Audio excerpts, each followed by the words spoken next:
right, so we have a muscle. We said a muscle is a bundle of fascicles. I don't know why I started to write a P there, okay? A muscle is a bundle of fascicles, okay? Then fascicles are bundles of what? Muscle fibers. Muscle fibers are also what? Muscle cells, okay? So muscle fiber, muscle cell, that term is used interchangeably. Muscle cells or muscle fibers are bundles of what? Beautiful.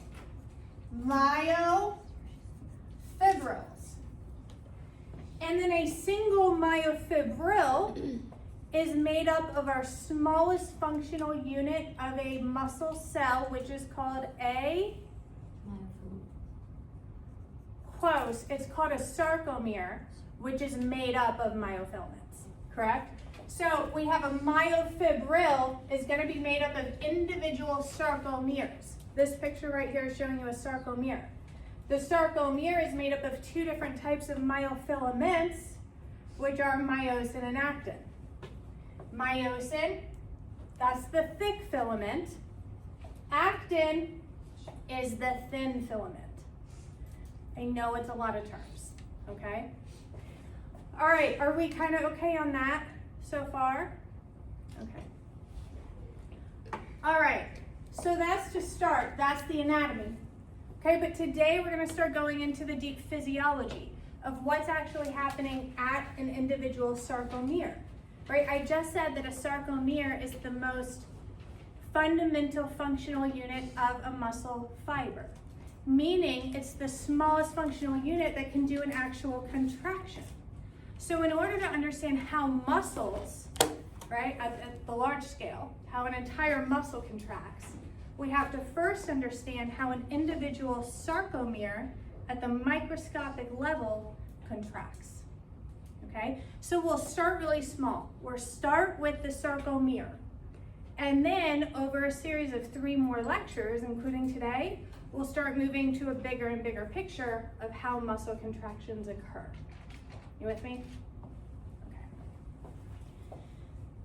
Okay, by now everyone should have a set of emojis. You should have a green, a red, and a yellow emoji. The way we're going to use this material is a lot more complex. I'm going into some pretty deep topics, and I'm also throwing a little bit of neuroscience in there, because in order to understand how muscles contract at the level of a sarcomere, we also have to talk a little bit about neurons and what's going on there. I know it's going to be a lot, so I brought in the emojis so that I can keep track of where you all are, so I know what I need to explain further. Sometimes I'll ask for an emoji check. If I say emoji check, all I want you to do is take one of your emojis, hold up the one that best explains where you're at. If you totally get it, that's your green emoji. If you're not so sure but want me to keep going, yellow emoji. Totally lost, have no idea what's going on, red emoji. Even if I get a sea of red emojis, I may still continue. That doesn't mean I don't care. The reason I continue is because I know I'm about to elaborate further, so just hang with me, okay? But it keeps me aware of where you are, so I know what I need to go deeper on, okay? All right. So talking about the physiology of what's going on at a sarcomere. Okay, this image over here, this is showing you a single myofibril, right? And we said muscle fibers are made up of a bundle of myofibrils. Myofibrils are made up of sarcomeres.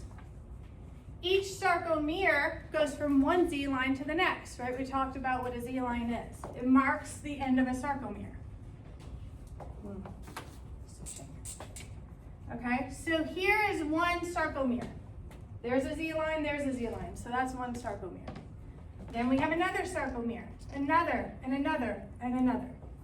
The idea is that we need to stimulate all of the sarcomeres to do their contraction. Each sarcomere needs to contract simultaneously, and they do. And we'll talk about how, okay? That's how you get a contraction of the myofibril. You also want all of the myofibrils in a muscle fiber to contract together, okay? I'll explain more about how that works in a moment. Now, sliding filament theory, I said this explains how a single sarcomere will contract, all right?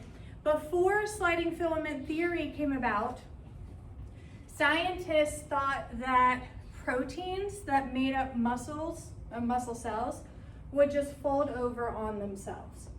But that's not what happens. Hugh Huxley, a scientist in 1954, used a really cool technology. He used an electron microscope. Sarcomeres are microscopic, by the way, right? They're really, really small. They're on the order of like 2.3 to 3.2 nanometers in length, which is really small. It's about 100 times smaller in diameter than a grain of rice or a piece of hair. Okay, so it's really, really small.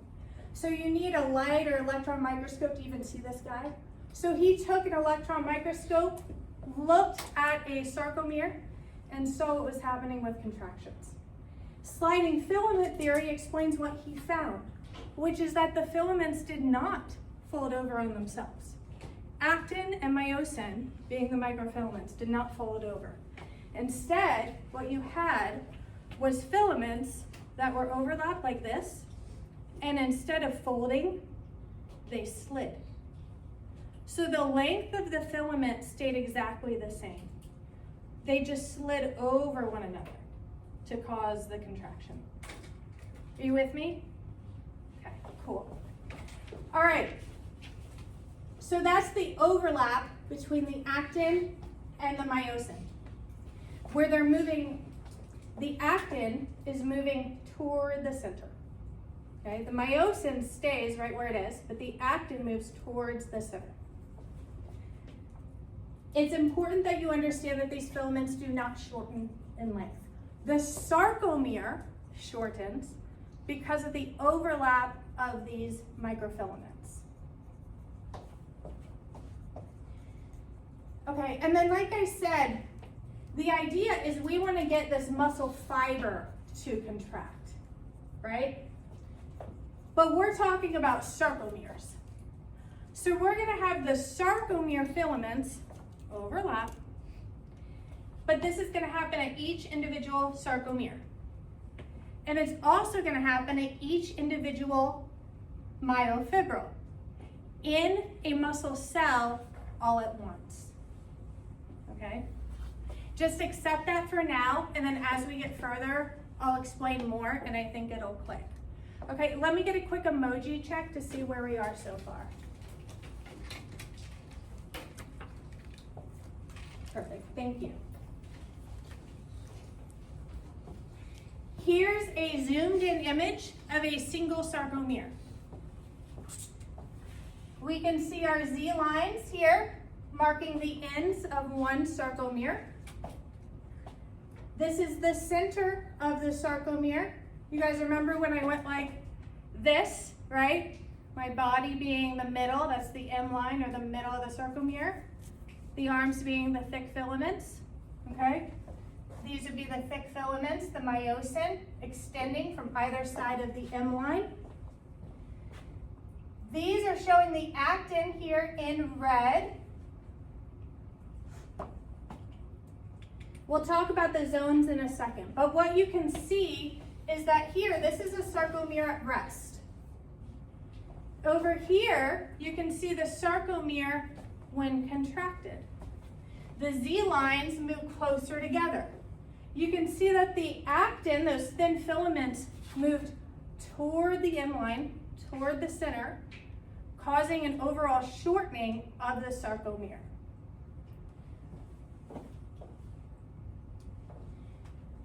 When you take your exam, I could very well ask you what happens to the different parts of a sarcomere. So remember in our last lecture how we went over what's the M line, the Z lines, the H zone, the I band, the A band, okay? I need you to know what's happening to each of these when you look at a sarcomere contraction.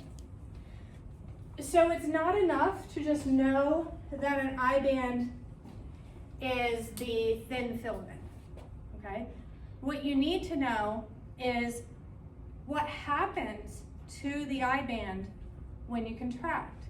What happens to the A band when you contract? What happens to the H zone when you contract? What gets shorter, what gets longer, and what doesn't change? Looking here, you can see, and we're gonna act this out in a minute, okay, to help us understand it. But let's look, all right? So at rest, we have our M line right here in the middle. Our H band is the area that represents only the thick filament.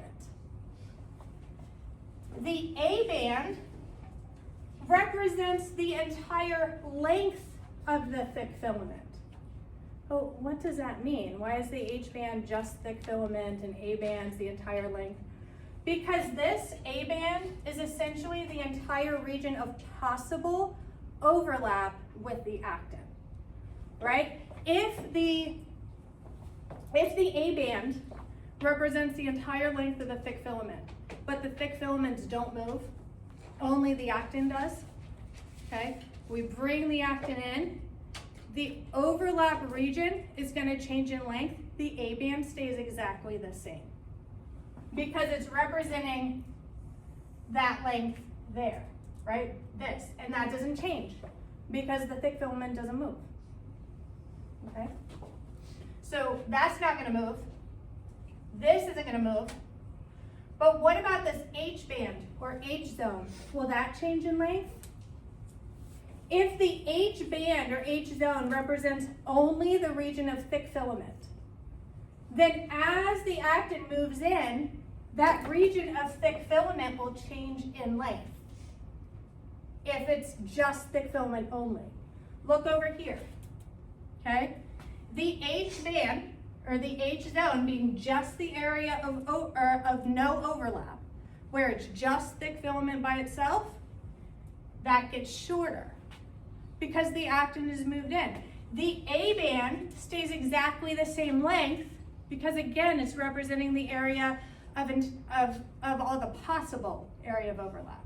Or in other words, the length of the myosin, okay? The I band represents the thin filament only. So as the thin filaments move in like this, the area that's represented by only thin filament gets smaller. And you see that right here, okay? This compared to this. Would it help to do a little demo? Okay.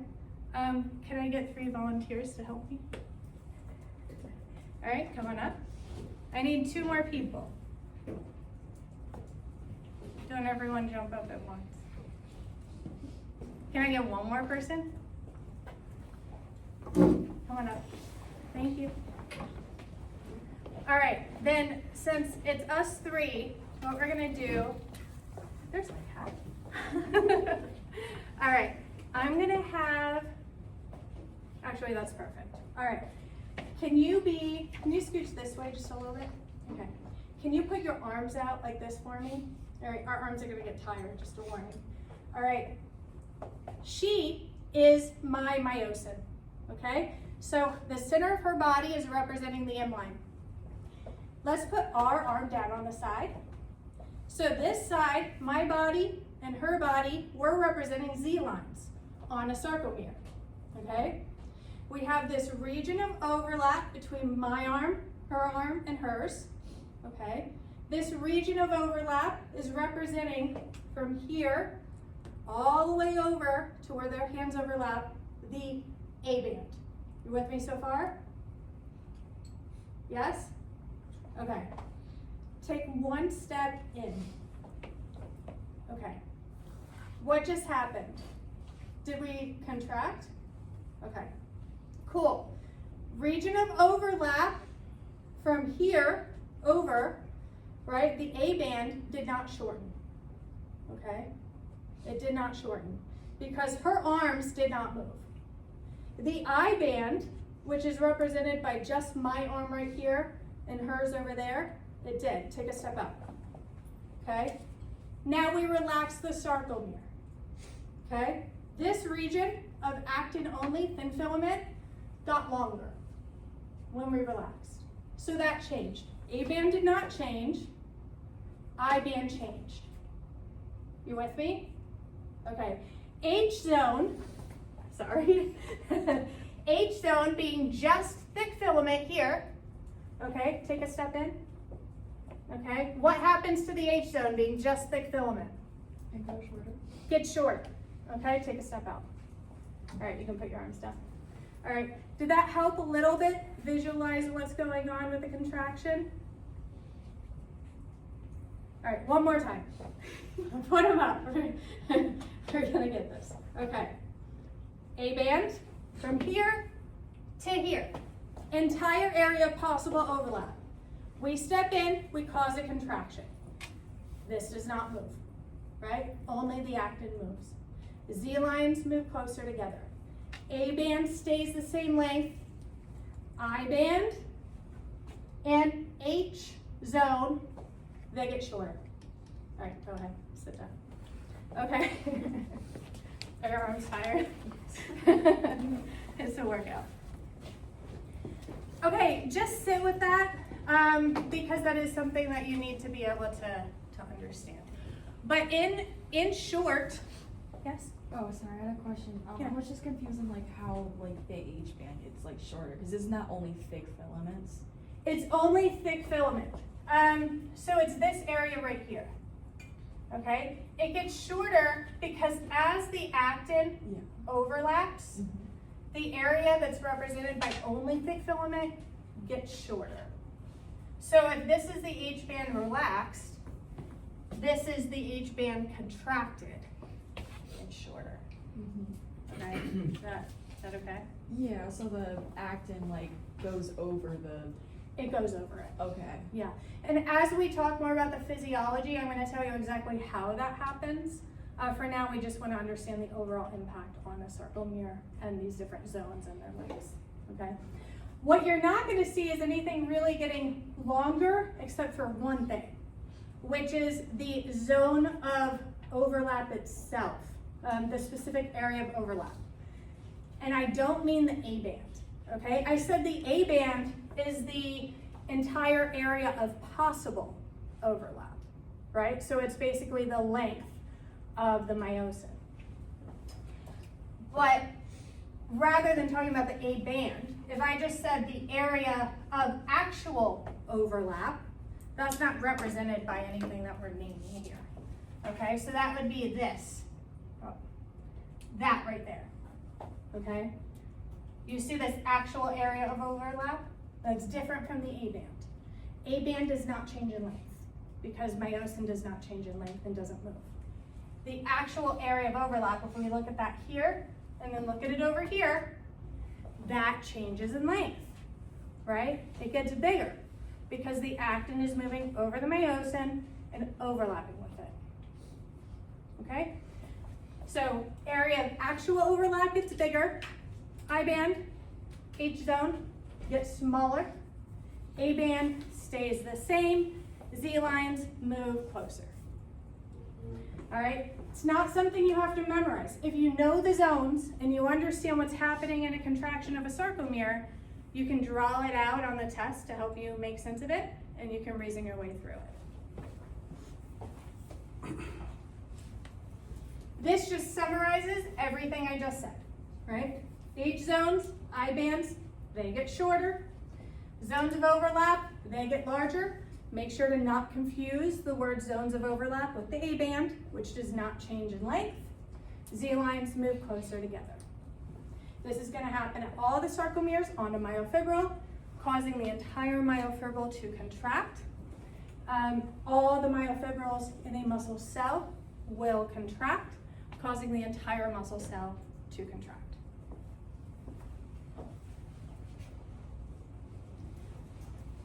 All right, now we can move on, okay? Emoji check, how are we on this? Sweet. Okay, thank you. All right, now we just talked about what happens to a sarcomere, but how the heck does that happen, right? How do we get to that? And now I'm going to tell you. Remember how I said we have to talk about neurons to understand what's happening to a muscle? So we're going to start that now, okay? I'm going to throw some information at you about neurons. I'm not going to ask you about neurons on the test for this test. This is stuff I have to tell you anyway to explain what's happening with a muscle cell, but just know I won't be asking you about neurons until next unit, okay? Now, skeletal muscle. We said this is under voluntary control. That means that they need to be stimulated by our nervous system to contract. They're stimulated at one location on each individual muscle cell. So the neurons will come down. They're going to branch. So you'll have, this is showing you an axon of a neuron. Okay, it's kind of this long length piece of a neuron. Okay, that's going to branch inside the paramecium. Do you remember the paramecium? What does the paramecium surround?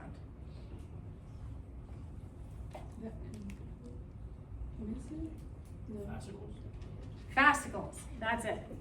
Paramecium, I know, we're going back. Paramecium surrounds fascicles. Fascicles are bundles of muscle fibers. So if we say that the axon branches within the paramecium, it means it's branching right around where we're going to find those muscle fibers. Okay, then it's going to go out, and each of these will have little branches of the neurons can come and meet up or come very, very close to each individual muscle cell. The neuron communicates with electricity, basically. Something called an action potential, which we'll learn about more in our nervous system unit. Basically, it's an electrical signal that's created by a flow of ions. That's going to travel down this axon of the neuron, and it comes down to communicate with the muscle fiber at one single location called a neuromuscular junction. You need to know that word. The neuromuscular junction is just the point of communication between the neuron and the muscle fiber or muscle cell. And again, there's only one of those on a muscle cell. It's a very important area. This is where, so if I say the action potential travels down the neuron, we basically, you can think of passing this action potential along like a relay. What happens in a relay race, right? The first runner has a baton, and then they go to the other person and they pass it off to the other one. Same idea. You have an electrical signal that travels down the neuron, and then it's basically going to pass off that electrical signal to the muscle cell. Then the muscle cell is going to take that electrical signal and do something with it that's going to cause muscle contraction. Is that okay? That'll be okay for now. I'll explain more. Okay? The point is, for now, it's happening at a neuromuscular junction. When we look at this neuron, we're going to be zooming in a lot to the very end of the neuron, so I'm going to tell you what it's called only because I'm going to be referencing it a lot. Okay? And that's called a synaptic terminal. I'll also call it a synaptic knob. In reality, it has a few names. I tend to use synaptic knob. The synaptic knob is what we're looking at right here. And that's where we have that neuromuscular junction between the synaptic knob of the neuron and the what we'll learn is called the motor end plate of the muscle cell. Okay. All right, now before I talk more about what's going on at this neuromuscular junction, we want to do a quick review.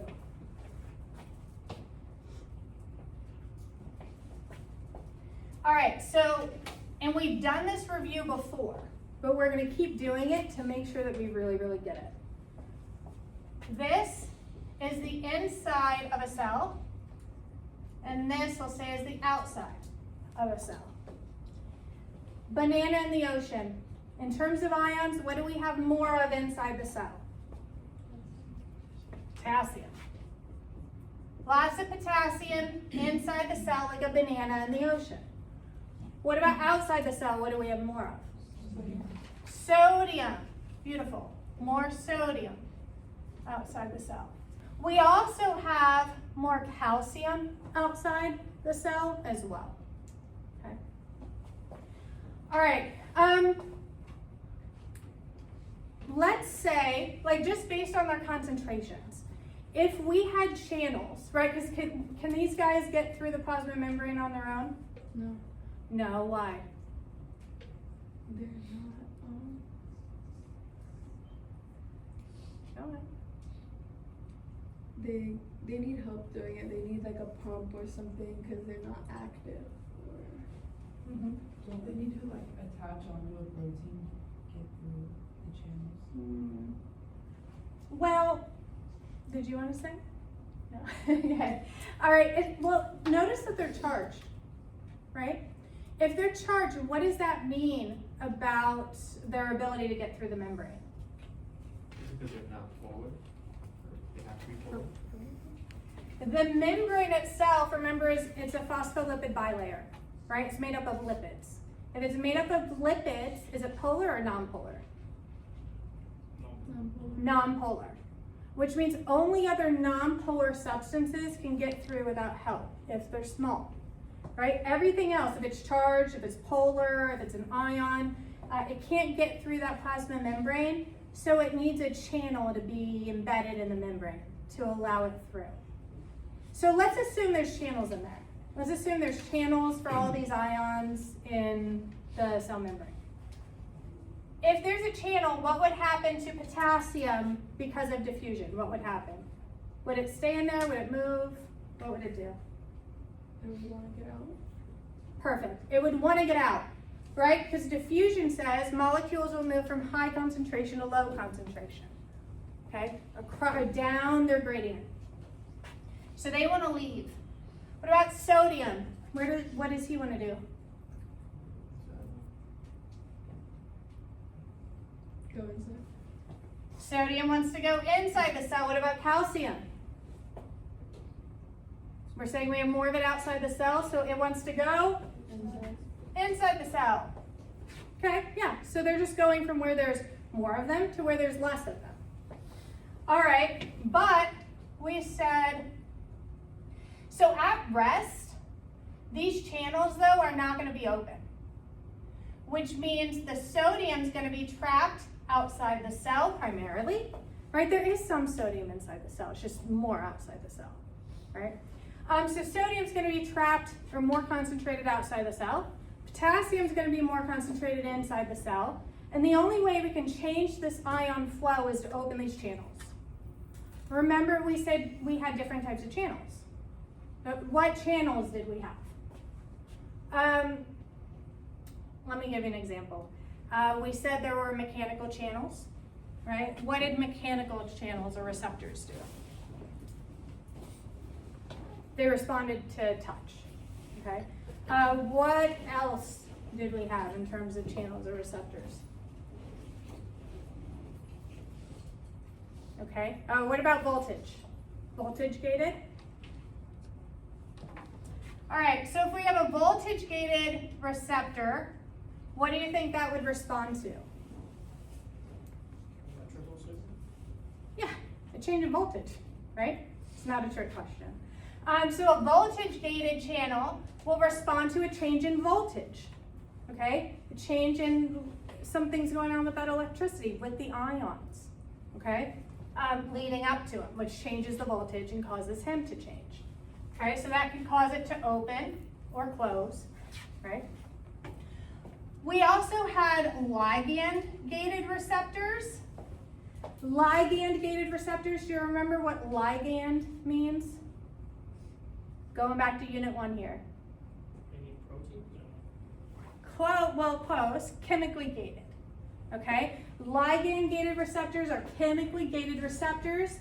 That means we need something to come and bind to the receptor to open the gate, right, to open it. So that would be, remember that key in the door analogy that I gave you? Key in the door metaphor? We're going back, okay? All right, so chemically gated receptors are where you have a chemical, it's gonna come and bind to it like a key in the door in order to let something else flow through, like the ion, okay? All right, now we're gonna move on. Give me an emoji check. How are we on that? Okay. All right, I'm seeing that overall we're a little shaky on this review. So what I would like you to do before the next lesson, if you can, please go back to Unit 1 and just review those receptors, because those are going to be really, really important for us to understand muscle contraction at a sarcomere. That can be found in our discussion of, I believe it's cells in Unit 1. So those last couple of lectures in Unit 1. All right, a few more definitions before we move on. So we have a synaptic cleft. Let me first orient you to what you're looking at in this picture, okay? A few slides ago, I showed you this, right? We have a neuron, it's coming down, communicating with a muscle cell. We had these telodendria, these little branches that come out, and we have a synaptic knob that comes and communicates with the muscle cell at what we call the neuromuscular junction. Here we're just zooming into the synaptic knob that we just looked at. You can see that the synaptic knob does not come into direct contact with the muscle cell. It comes really close, but it's not directly touching it. So we have this little space in between that's called the synaptic cleft. The synaptic cleft is just the small gap between the synaptic knob of the neuron, the end of the neuron, and this area of the muscle cell. That's the area that chemicals that are released from the synaptic knob of the neuron will have to cross over to meet up with the muscle cell.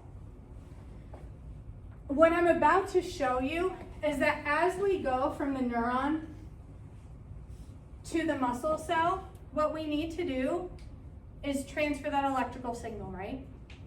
I said that as like passing the baton. The way we do that is we take that electrical signal, pass it down the neuron, turn it into a chemical transfer. So once we bring that electrical signal down the neuron, we're going to cause the neuron at the very end of the synaptic knobs to release a chemical into the synaptic cleft. Then that chemical can go across that synaptic cleft and bind to ligand-gated receptors on the muscle cell. That's going to allow us to transfer that electrical signal from the neuron to the muscle fiber. Okay? That area, this area here, is called our motor end plate. So if we have a muscle cell and it communicates right here at the neuromuscular junction with a neuron, this is really not scaled, okay?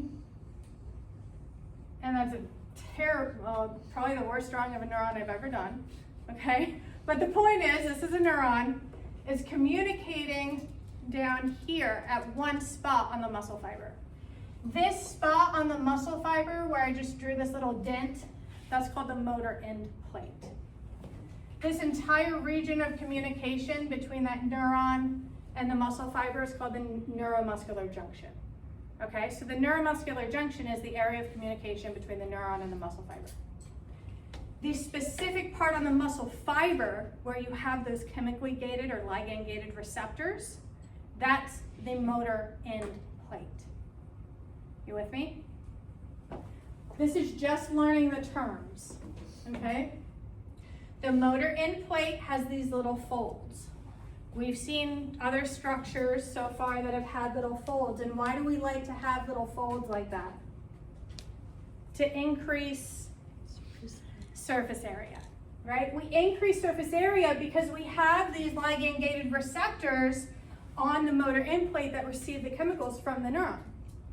So we need to have enough of these to be receptive to the chemicals. Okay? All right. These folds are called junctional folds. We need to know the name of those. And again, the reason we have those is to increase surface area so that we have enough of those chemical or ligand-gated receptors to receive the chemical released from the neuron.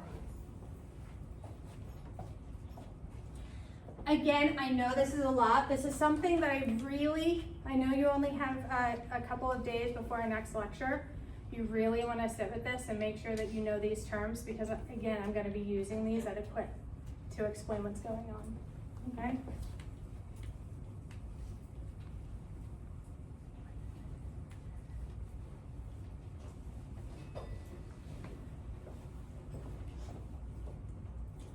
All right, emoji check.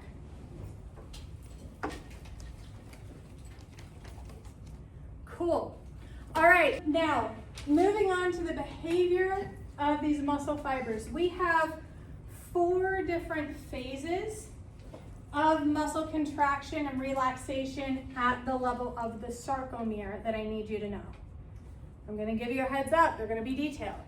You might feel a little overwhelmed with the details at first. Sit with it, draw it out, practice it, repeat it back to yourself, summarize it in your own words. That'll get you through this.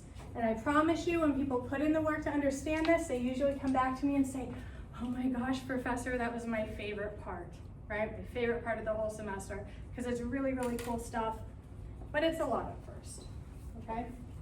The phases are excitation, contraction, coupling, contraction, and relaxation. I'm going to give you the brief summary of what they are, and then I'm going to go into them one by one. Excitation. This is that process where the nerve, the action potential, that electrical signal of the neuron is going to lead to a action potential or the generation of an electrical signal in a muscle cell. So this is, we're passing the baton, right? We have the action potential in the neuron, we're passing it along to the muscle cell. The excitation contraction coupling is where we're linking that action potential to things that are going to happen to prepare for contraction, right? So we need to prepare the sarcomere to contract. We need certain things to happen between when we generate that action potential in the muscle cell and before we can actually contract the sarcomere. Then we have the contraction phase, which is where we actually have that movement of the actin and myosin overlapping to contract. And then finally, we have the relaxation phase, where they are going to relax and prepare for another cycle of contraction, because if you don't relax, you can't contract again.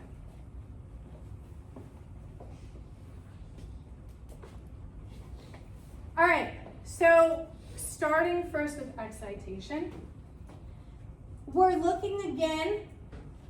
So remember we had our neuron, right? So this is showing you that very end of the neuron. We see the telodendria coming down. This is showing you the synaptic knob coming up very, very close to the motor end plate of the muscle fiber. Here we have our synaptic cleft, which is where we can have chemicals cross to come into contact with these purple lines here are showing those receptors, those chemically gated or ligand gated receptors on the motor end plate of the muscle fiber. Okay. So, first thing that's going to happen, we have a nerve signal called an action potential. It's going to travel down the neuron, down here, down the telodendria, down to the synaptic knob. The synaptic knob has some channels here, right? It has some voltage-gated calcium channels here, okay? These voltage-gated calcium channels, they're calcium channels, which means they're going to allow calcium through when they're activated. They're activated by a change in voltage because they're voltage-gated. So when that electrical signal comes down, we'll have a change in voltage. When that voltage hits those voltage-gated channels, it's going to cause them to open. We said there's more calcium outside the cell, so now calcium can enter the cell. Once calcium enters the cell, right, enters the synaptic knob of the neuron, it's going to stimulate the release of acetylcholine. So it's a chain reaction. So you need calcium to come in to the synaptic knob. This allows the acetylcholine, that's what we're looking at, you see these yellow guys here? The acetylcholine gets balled up into little vesicles, and then we can release the acetylcholine from the synaptic knob via exocytosis into the synaptic cleft, and that's what we see happening here. Once we release the acetylcholine into the synaptic cleft, it crosses that cleft, and then it's going to come bind to these guys. Remember, the acetylcholine is the chemical, it's the ligand. So it's like a key in the door. The acetylcholine does not enter the door, right? When you put a key in the door, is that the key that's going into the door? No. Usually it's the person walking into the door that's passing through the door. The key just goes into the door, right? Same idea. The acetylcholine crosses over the synaptic cleft, binds to the ligand receptors on the motor end plate of the muscle cell. That causes these channels, these gates to open, and that allows an ion, well, not an ion, ions to pass through, okay? Emoji check.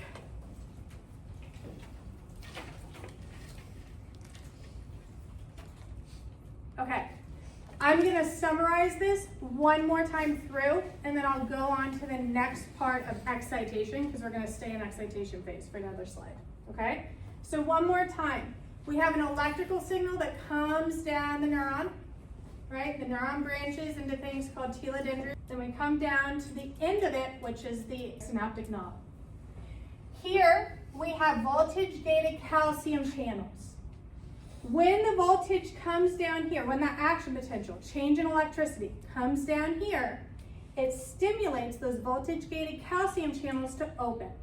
This allows calcium to enter the synaptic knob, which causes, like a chain reaction, causes the acetylcholine to be balled up into the vesicles, released via exocytosis into the synaptic cleft, then it diffuses across the synaptic cleft, meets up with the ligand-gated acetylcholine receptors on the motor end plate of the muscle cell.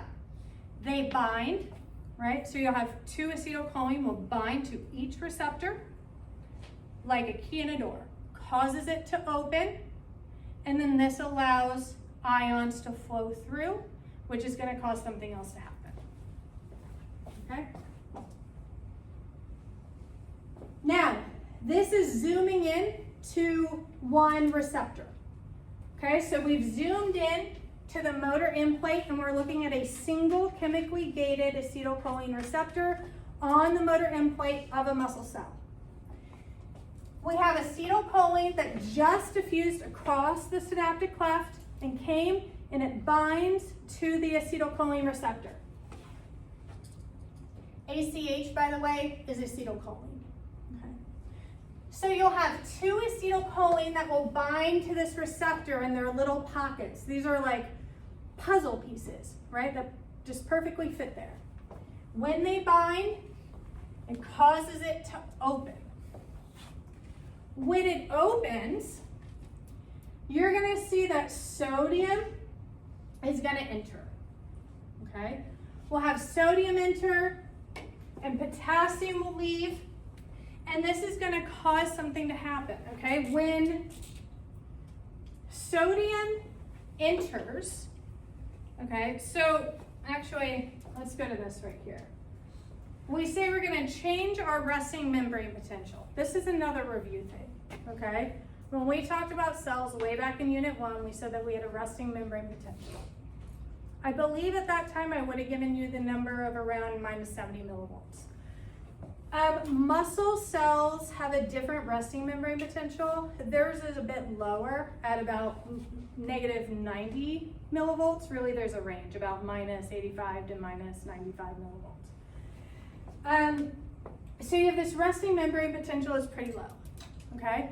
That's normal. That's caused by this concentration of lots of sodium outside the cell, right? Calcium outside the cell, and lots of potassium inside the cell.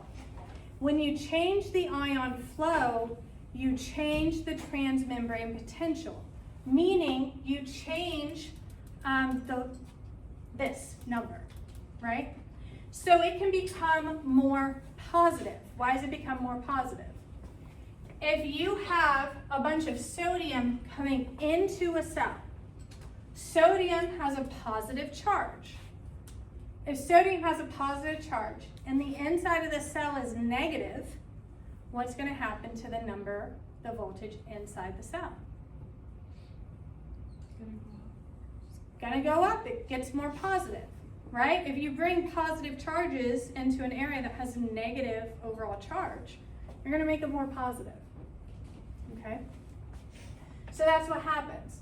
We have acetylcholine binds. This causes the receptor to open, the channel to open. Once it's open, we can bring that sodium in. That sodium has a positive charge, so it's going to make the inside of the cell more positive. More positive. This is not a positive number, right? This is still a negative number, minus 55 millivolts, right? But it gets more positive, so we say it depolarizes it. Okay. This is a very quick transient. You know what transient means? Temporary. Okay, this is a very quick transient or temporary change in the membrane potential. So we call that a local depolarization. When we go on to the nervous system, we'll talk more about local depolarizations and versus action potentials. The point is, we don't have an action potential yet, okay? We just have a very short-term change in the membrane potential, in the transmembrane potential of the cell at the motor end plate. In order to generate an action potential, we need to do something else, okay? Basically, we need to reach something called threshold. We need to get this number all the way to here to minus 55 millivolts. Only then can we actually get this full electrical signal that's going to go on to affect the rest of the muscle cell. Okay, emoji check.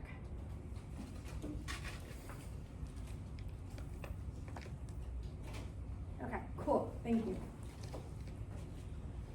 All right, so the next thing, so I'm going to talk about this last step of excitation, then I'm going to go back and summarize it all once more through, okay? So we said that we had the acetylcholine diffused across the synaptic cleft and it bound to these locations of the acetylcholine receptor on the motor end plate of the muscle cell. When it binds, it causes it to open so that we have this ion flow occur, okay? So we have sodium that enters, potassium leaves. This changes the inside of the cell to become more positive.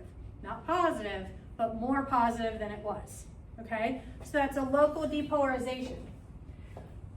once we reach threshold, so once we get to that magic number we want to get to, minus 55 millivolts, then we can cause something to happen to these guys, okay? All right, so real quick though, that quick change in potential before we reached threshold, before we got to that magic number we wanted to reach, that's what we call an in-plate potential. Because it's happening at the motor end plate only. And if it doesn't reach threshold, everything can go right back to normal and we don't affect the rest of the cell, we don't get a muscle contraction. You have to reach threshold to do that. Once you reach threshold, once you get minus 55 millivolts, then you come over and you affect these guys. We have potassium channels and sodium channels that are located on the sarcolemma of the muscle cell. Okay, they start just off of the motor end plate.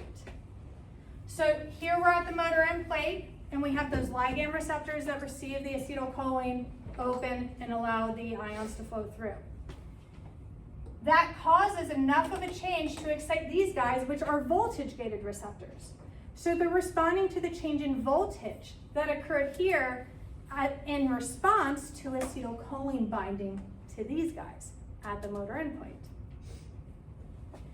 When this change in voltage occurs over here at this initial spot, this is where we finally get our action potential. And it's only when we get the action potential that it's going to spread across the rest of the sarcolemma and then go into the cell to affect all the sarcomeres and all the myofibrils. Okay? All right. Whew, that's a lot, huh? Okay, you want me to go back through one more time? Just kind of bring it all together. Okay, excitation. We start with our neuron. We have an action potential that travels down the neuron, down the telodendrium to the synaptic knob. We hit voltage-gated calcium channels at the synaptic knob. This causes them to open due to the change in voltage, and this allows calcium to come into the synaptic knob. That triggers a release of acetylcholine, right? We're not releasing calcium, we're releasing acetylcholine into the synaptic cleft at this motor, at the neuromuscular junction, okay? Now the acetylcholine will cross the synaptic cleft, bind to the acetylcholine receptors on the motor end plate of the muscle cell.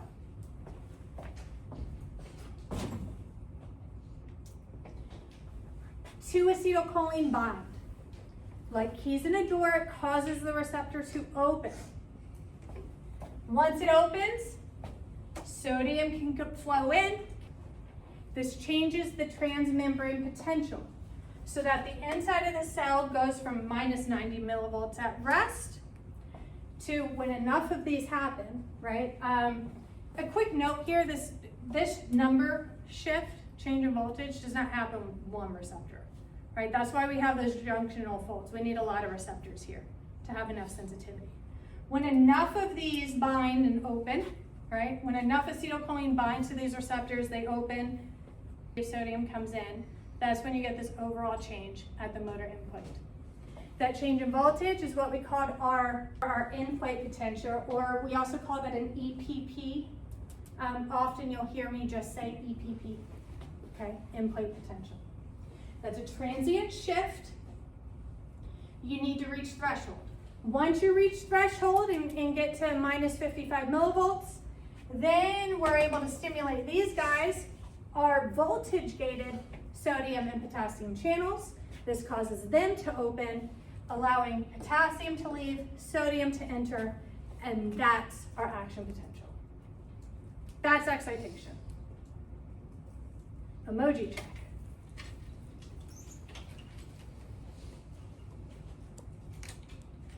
Perfect. Thank you. All right, now we're going to go on to excitation contraction coupling. This is where we're going to link, again, that excitation to the preparation for a contraction. So we just generated an action potential, okay, at the sarcolemma. We did that in the excitation phase. Now, we have to bring that action potential into the cell. So it's not enough to just create an action potential, right? We have to bring it in so it can affect the rest of the muscle cell. So it travels, right? It travels, if this here, that's the neuromuscular junction. This is my synaptic knob, this is my motor end plate. Here we see my acetylcholine receptors that we stimulated, that opened, that allowed the sodium to come in, potassium to leave. We generated our EPP, or our end plate potential. That caused an action potential to be generated right at that initial portion of the sarcolemma. Remember, the sarcolemma is just the plasma membrane of the muscle cell. Then it's going to spread, right? So once we generate an action potential, and we'll talk a lot more about this in the nervous system unit, but once we generate an action potential, you can't stop it, okay? You can stop an EPP, they're transient, they're temporary. You stop the stimulation, if you didn't reach threshold, it goes away. Nothing happens. Once you generate an action potential, that's all she wrote, everything's getting stimulated, okay? There's no stopping it. So we stimulated an action potential, and he's gonna come down and travel. He's gonna travel down the sarcolemma, and then you remember this structure, our T-tubule? Remember we had that triad, we had T-tubules, and then we had the terminal cisternae of the sarcoplasmic reticulum on either side of the T-tubule that we called our triad. And we said that the T-tubule was important for bringing that electrical signal into the cell. Because the T-tubule is going to allow that extracellular environment to be brought in here, which allows us to continue that ion flow, which is the action potential. So we need to bring it into the cell. So it comes in here. And remember, the terminal cisternae that are here and here on either sides of the T-tubules, of the T-tubule, those are terminal cisternae. Those terminal cisternae are those swellings that allowed it to meet up so that we could bring that action potential in. Once the action potential comes in, we're going to have some more voltage-gated channels, okay? These are calcium channels found in the sarcoplasmic reticulum. Remember I told you that the sarcoplasmic reticulum of a muscle cell, its job is to store calcium. When we stimulate these voltage-gated calcium channels on the sarcoplasmic reticulum, it's going to cause them to release calcium into the sarcoplasm. So SR stands for sarcoplasm. SR stands for sarcoplasmic reticulum. SP stands for sarcoplasm. Okay? And what's the sarcoplasm again? It sounds a lot like what? The cytoplasm of a muscle. Beautiful. It's the cytoplasm of a muscle cell. So we're just releasing the calcium. So if you think of the sarcoplasmic reticulum as like a little holding space for the calcium, and then by stimulating these voltage-gated calcium channels, it allows us to release the calcium from that holding space into the rest of the cell, just into the cellular environment of the muscle cell, right? Into the sarcoplasm. In doing that, it allows it to go out and then meet up with these different sarcomeres. And I'll show you what that means in a moment. Okay, so to summarize one more time, and there's more to this phase, we've already generated the action potential in the excitation phase. It travels down the sarcolemma and then down the T-tubule. Once it's in here, inside the cell, then it can stimulate those voltage-gated calcium channels to open, to allow calcium to leave the sarcoplasmic reticulum and go into the sarcoplasm of the cell, spread out and affect different sarcomeres on the myofibrils.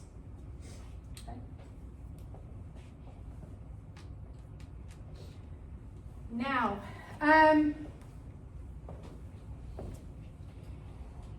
if you don't remember those last few slides of part 1 of the muscle, I want you to go back and look at them because that's what we're looking at here. Okay, so look at those before our next lecture. So here we're zooming in to look at actin. Okay, remember actin, is that our thin filament or our thick filament? Thin filament. Okay, now actin has it has a number of proteins that are attached to it. It has troponin and tropomyosin. Calcium is going to bind to the troponin. That's this little weird gold snowman looking thing here. Okay, it does not bind to tropomyosin. Let me say that one more time. Calcium does not bind to tropomyosin. Why am I repeating that? Because that's a common mistake. Okay, it binds to troponin.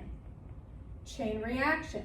Once it binds to troponin, it's going to cause the tropomyosin, which is attached to this long protein here, to shift.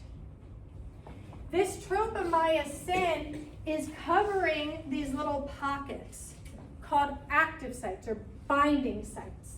Okay? These active sites are where the myosin heads will bind to the actin. It's like you're taking someone's hand, right? You're binding. So you want the myosin to be able to bind to the actin in order to cause a contraction. So the first thing we need to do is we need to expose the active sites on the actin so that myosin can bind to it. So we do that by, again, once the calcium is released from the sarcoplasmic reticulum, it binds to the troponin.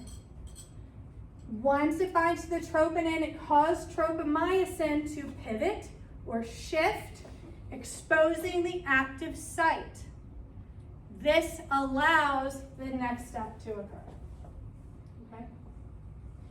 That next step will be our contraction phase. So for the excitation contraction coupling phase, we start with the action potential traveling down the sarcolemma, and we end with tropomyosin shifting off the active site to expose it for myosin to be able to bind to it. It doesn't bind yet. The binding of myosin to the active site will initiate our contraction phase. Emoji check.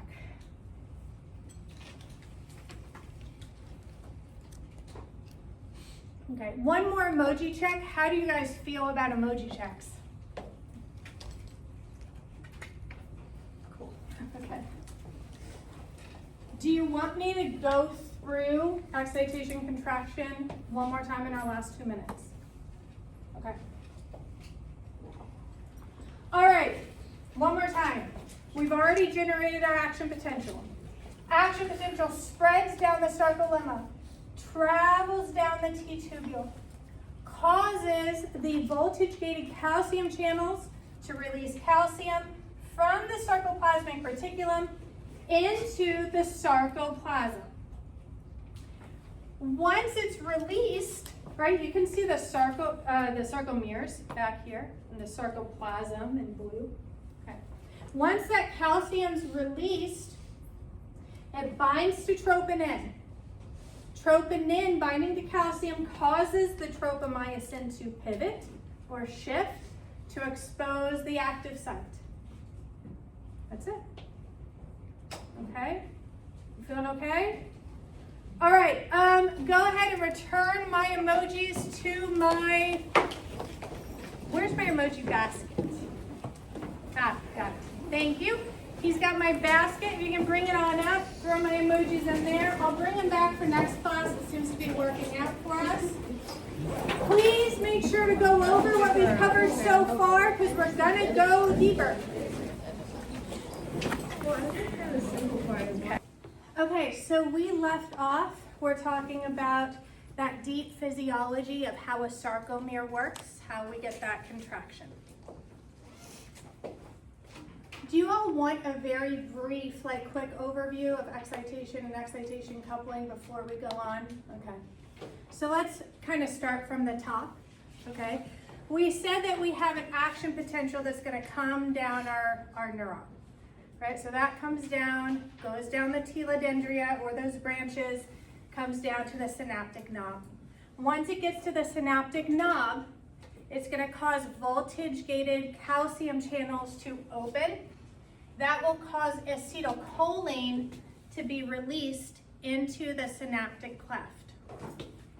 It will diffuse across, and then it will bind to the acetylcholine receptors on the motor end plate at the neuromuscular junction of the muscle cell or muscle fiber.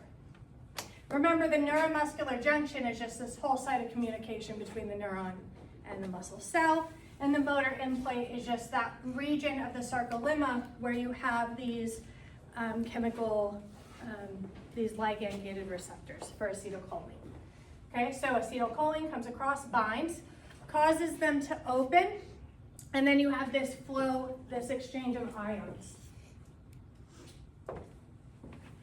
The primary thing here is that you have sodium entering the cell. You also have potassium leaving, but the main thing is that sodium entering the cell. That's going to cause what we call an end plate potential, a transient temporary change in voltage right there at that motor end plate. We said that's a local depolarization, but we need a whole bunch of those to happen all at once. Okay, a bunch of local depolarizations at all of these different receptors, these gates at that motor end plate. When we get enough of those, we get to reach threshold, which is minus 55 millivolts. So we'll go all the way from roughly minus 90. We said there's a range, right, from minus 95 to minus 85, right? Or minus 85 to 95. Okay, so we're going to depolarize up to threshold, minus 55 millivolts. Once we reach threshold, then we depolarize these guys, okay? So this is the initial segment of our sarcolemma right off of the motor end plate. So this was our motor end plate where we have those ligand-gated acetylcholine receptors. This is where we just have straight up sarcolemma, and we have these voltage-gated ion channels for potassium and sodium. Remember, these are voltage-gated, so they're responding to that change in voltage that happened as a result of these guys interacting with acetylcholine. Okay? Okay. Good. Once these are depolarized, that's our action potential. End excitation phase. Now we go into excitation contraction coupling phase. So we've created our action potential right here at our sarcolemma. Okay, again, that was just our sodium and potassium channels open, like dominoes falling just down the sarcolemma. Then we come down our triad or our T-tubule. Remember that triad is just the T-tubule along with those terminal cisternae. But it will come down our T-tubule here. And then we will open, again, voltage-gated calcium channels, which will cause calcium to be released from the sarcoplasmic reticulum of the muscle cell, and then it will go into the sarcoplasm of the cell. So just into the cell itself, okay? When that happens, then it can actually interact with the proteins that form the sarcomere. And that's what we see here. So still in excitation contraction coupling, we have calcium is gonna come and bind to, this is actin here with the red balls, okay? It will bind to troponin. Troponin is a protein found on actin. That troponin will cause tropomyosin to pivot off of the active sites on actin. So now you're exposing the active site. And again, important to understand, calcium binds to troponin, not to tropomyosin. It's the tropomyosin that pivots to expose the active site. Now we're ready to actually have a contraction occur, okay? How are we on this emoji check?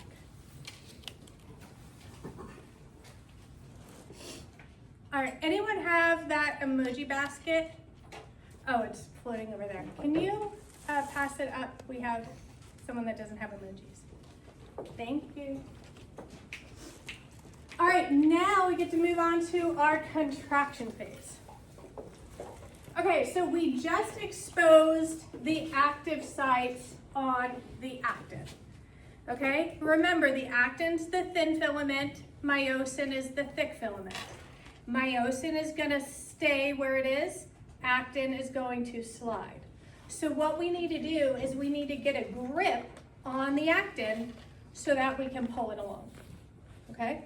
So the way we're going to do that is myosin has a little head on it. I'm going to do a weird movement here. Let's see what my arm can do. It's kind of like this. Okay? You want to cock the head back, and then it's going to come and bind to the active site on the actin. And once it binds, it can go like that, thus moving the actin. Does that make sense?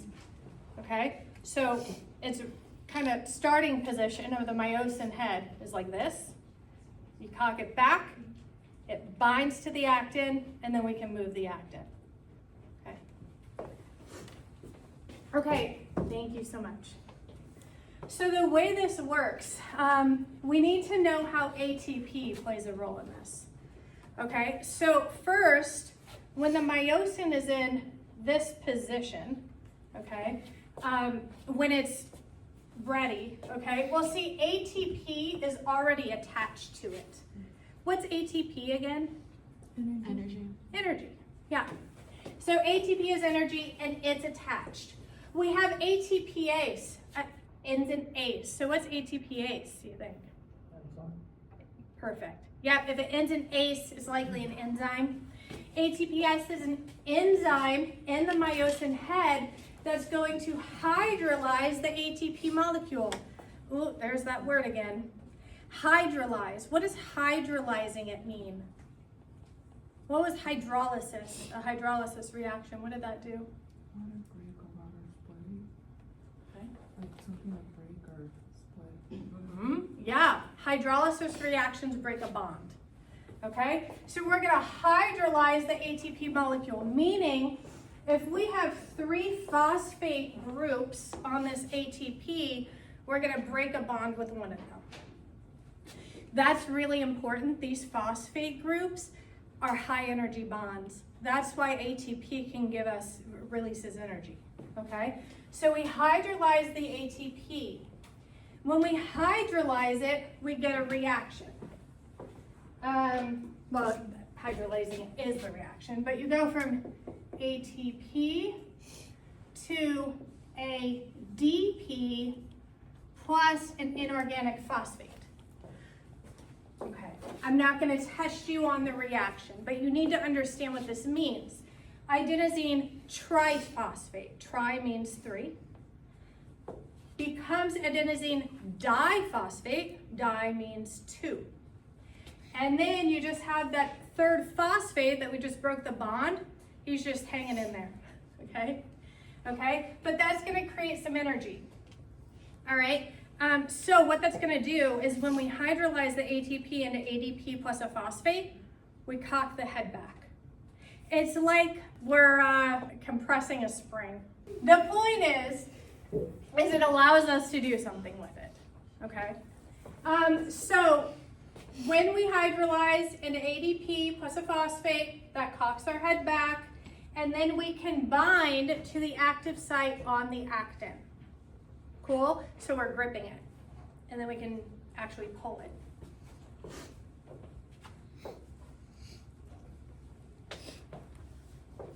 Whoa. All right, well, okay. All right, so now the myosin is going to release the ADP plus the phosphate, okay? And when that happens, it's going to flex again, right? So when we hydrolyzed, all right, we started here. We had ATP bound to the myosin head. We hydrolyzed it into ADP plus a phosphate, cocked it back, bound it to the active site on the actin. Now we're gonna release that, right? That phosphate, now we get to release that. Again, high energy bond, okay? So now we compress the spring, now we get to release that spring, okay? That's energy. So, zoop, right? Now we get that movement. That's called a power stroke, okay? So we have a power stroke that occurs, and that's a contraction. That's a movement in, okay? And that's how that works. All right, next up, so once you've moved it, it's not enough to just move it once, you need to move it again, okay? To do that, you need to bind more ATP to the myosin head. So once you've done that, you're still attached to the active site on the actin. You have to get unattached from it. So we need an ATP molecule to come, attach to the myosin head, break it free. Now it's here and it's ready again to be hydrolyzed. Cool? Okay. All right, and that is gonna happen when calcium comes and binds. Okay, each head will perform about 5 power strokes per second. Doesn't sound that fast, that's very fast. Each one of those strokes needs one ATP molecule in order to unattach. Yes? So it does that whole process every time it does one contraction? Yeah. Whole process. So it's happening really, really fast, right? Yeah.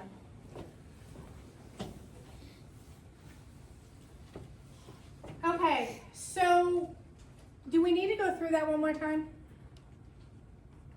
Emoji check.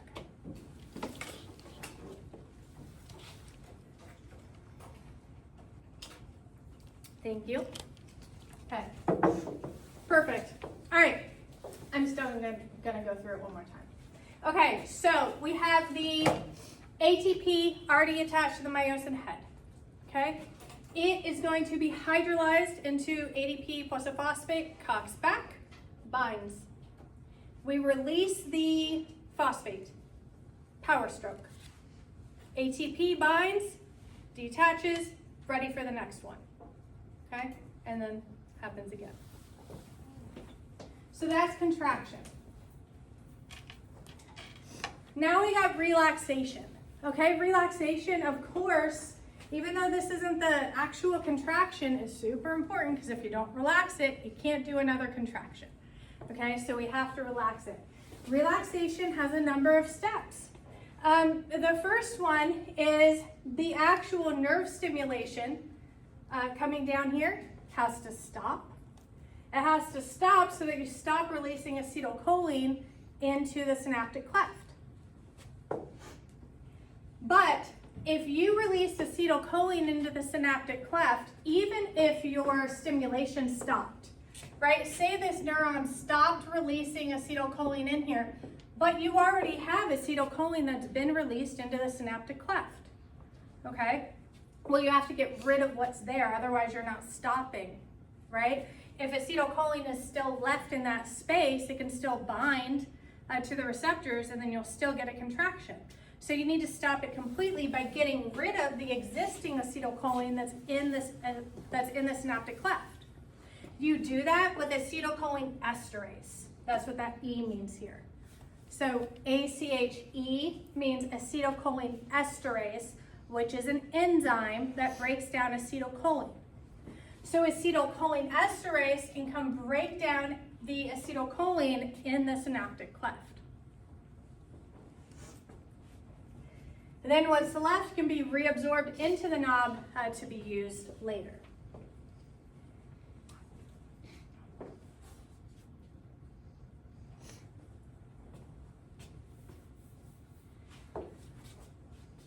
Another thing we have to take care of is calcium, right? Calcium, if it's left out in the sarcoplasm of the cell, it's going to be triggering contraction. So we have to take that calcium and we have to get it back into the sarcoplasmic reticulum. Remember that calcium doesn't want to go into the sarcoplasmic reticulum because there's already a really high concentration of calcium in there. It's where we store calcium, right? So it's like we have a whole bunch of people that I shoved in a freezer. I don't know why that's my example, but a bunch of people in a freezer, okay? And they don't want to be in the freezer because it's cold and there's a lot of people already in the freezer. But I've got 2 more people out here and I want to shove them in the freezer. What do I need in order to do that? Yeah, ATP. I need energy, right? Because they're not gonna go back unless I force them back, okay? My metaphors today are questionable at best. Okay, that's fine. All right, so we just shoved them back in the freezer. All right, but same thing, right? Calcium, you gotta push it back into the sarcoplasmic reticulum. That requires energy, okay? So energy, of course, is active transport. We already know that. Calcium is reactive, so we need to bind it to something to keep it in there and keep it stable. So we bind it to something called calsequestrin, and that's just going to keep it stable and keep it there in the sarcoplasmic reticulum. And you do have to know that word, calsequestrin. I could ask you about it. Okay, so calcium will also be removed from the troponin. Okay, remember calcium came and bound to the troponin that caused the tropomyosin to move. So we have to remove the calcium from the troponin. That's going to cause the tropomyosin to shift back to cover the active site so that nothing can bind to it. Right now the myosin head can't bind to it, even if it has, it can't bind to it. All right, the muscle fiber then will stop producing or maintaining tension, and therefore the muscle fiber will return to its resting length. And the reason it can do that is because we have some elastic components in it. We also have antagonistic muscles that will help. But if you go back and look at some of those proteins that we talked about in in muscles part 1, we did talk about one of those elastic proteins. It's kind of like our third filament, if you will, and that's just gonna help restore it to its length. Okay. Emoji check.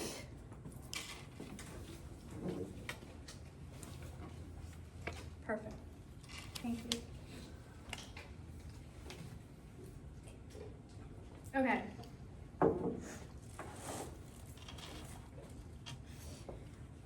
Now, rigor mortis is an interesting idea. It's an interesting phenomenon because it's going to be related to this whole relaxation phase not happening. All right, so when someone dies, anyone know what rigor mortis is? I thought it was when your body gets stiff after death. Yeah. Yeah, that's it. Yeah, when your body is stiff after death. So this happens a couple hours after death, 1 to 2 hours after death, all right? So we'll see that circulation of the blood is going to cease, right? Circulation of the blood is obviously going to be important. That means that no nutrients, no oxygen will get to the skeletal muscles. That means, what do we need oxygen for? We need oxygen to make ATP, okay? We have something called aerobic respiration. We'll actually talk about it in our last lecture. We'll talk about different types of respiration when we talk about our last lecture on muscles, okay? So we need oxygen in order to make ATP. So if we don't have oxygen getting to our tissue, that means we're not making ATP. If we don't make ATP, then the sarcoplasmic reticulum is not able to pump the calcium out of the sarcoplasm and back into the sarcoplasmic reticulum, right? Because remember, we said it requires active transport because we're pushing people into a freezer, okay? So in order to push that calcium back into the sarcoplasmic reticulum, we need energy. We don't have energy because we don't have blood circulating to bring oxygen to make said energy, okay? So that's not getting pumped. That means that the calcium is just going to be leaking into the sarcoplasm, okay? That will trigger sustained contraction, right? Which means, so that calcium is going to stay binding to the troponin, which means the tropomyosin is still shifted off of the active site, which means the myosin head can still bind to the active site. Also, the reason that that formation can stay is because we also don't have ATP to detach the cross bridge. Remember how I said that we had the myosin head that would attach to the, all right, so we had the ATP, it was like that on the myosin head, right? We hydrolyzed it, came back, it cocked, right? It bound to the actin, and then we went like that. So now it's stuck like this because we don't have ATP. So we can't unbind from the cross bridge, we can't break it. So now we're stuck in a sustained contraction, okay? All right, so that's what happens. I don't know why my screen keeps going black on me.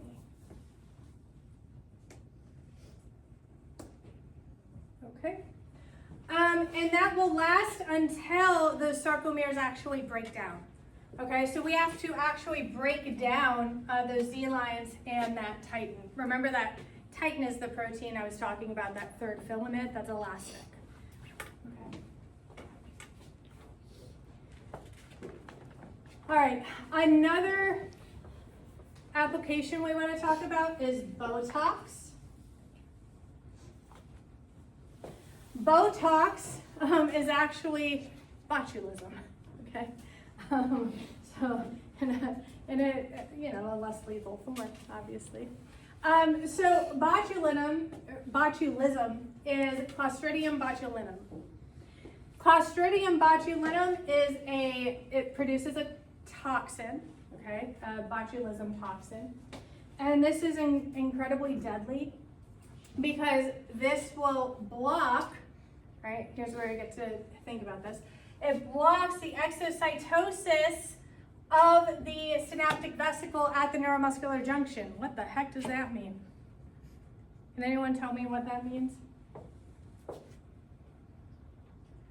All it means is that it's blocking the acetylcholine from being released at the synaptic knob, right? So if we had, remember we had that synaptic knob there?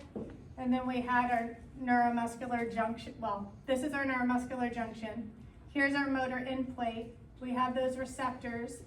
And then we have that acetylcholine in its vesicles here, right? So this part gets blocked. So we can't get the acetylcholine released from the synaptic knob into the synaptic cleft, right? So how we usually do this with the acetylcholine and then it combined, that can't happen. So if that doesn't happen, we can't get a muscle contraction, which means the muscles will be flaccid, okay?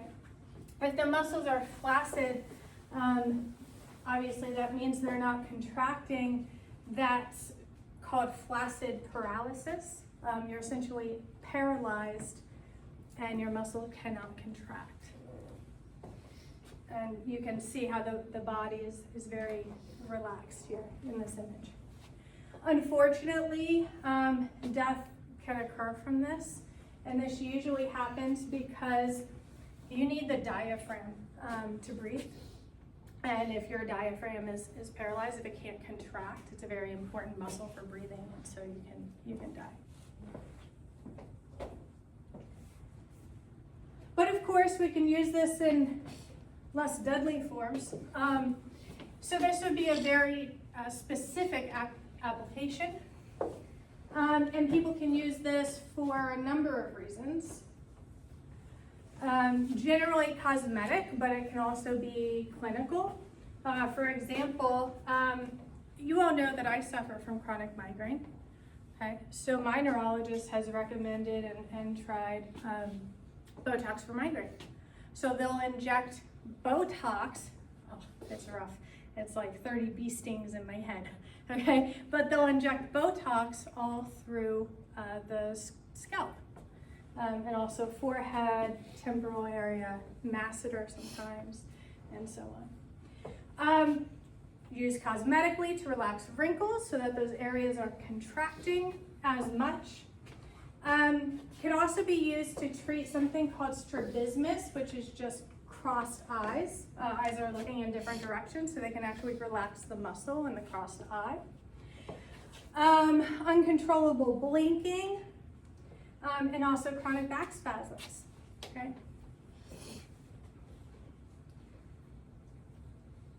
Tetanus is another type of thing that can go wrong.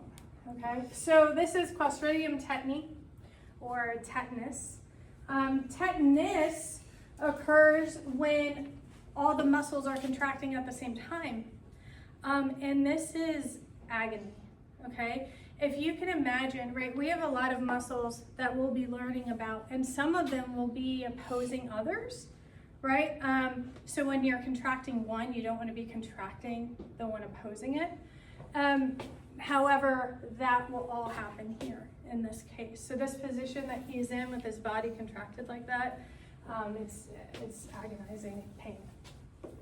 So these are sustained, very powerful contractions. And this occurs because we've blocked acetylcholinesterase. So again, still don't know why this keeps happening.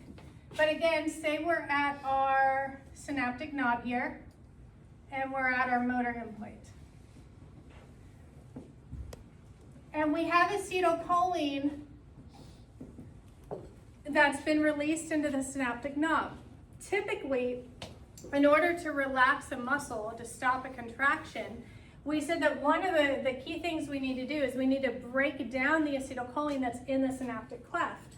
Unfortunately, in this case, the acetylcholinesterase is being blocked by this toxin, which means you cannot break down the acetylcholine in the synaptic cleft until you maintain a strong, sustained contraction.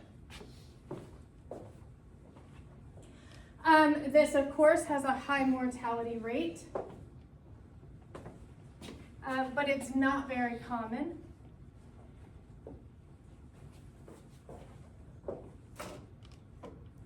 The important thing here is that you understand the mechanism of this, okay?